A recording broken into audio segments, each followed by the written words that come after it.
Kakabahala ang mga pahayag na narinig natin nitong mga nakarang araw.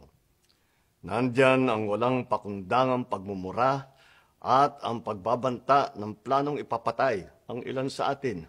Kung ganun na lang kadali ang pagplano sa pagpatay ng isang presidente, paano pa kaya ang mga pangkaraniwan na mamamayan? Yung ganyang kriminal na pagtatangka ay hindi dapat pinapalampas. Yan ay aking papalagan. As a democratic country, we need to uphold the rule of law.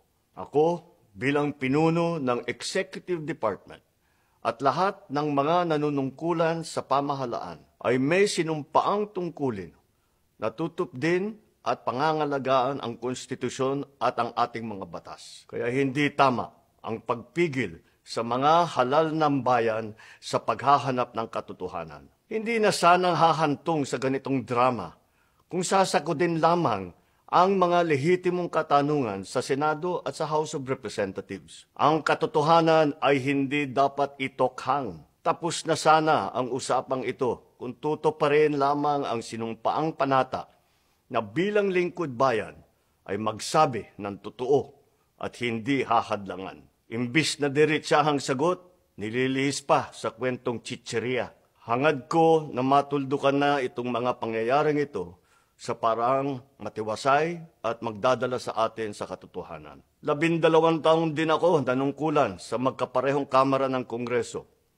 Batid ko ang kapangyarihan iginawad sa kanila ng taong bayan at ng ating konstitusyon.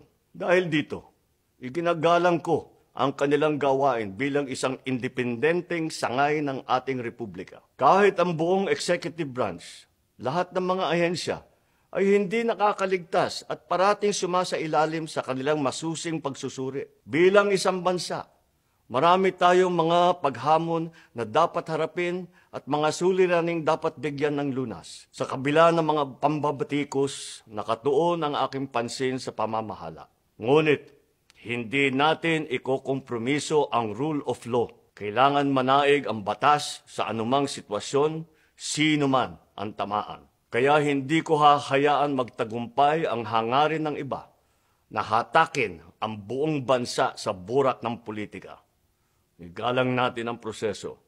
Tuparin natin ang batas.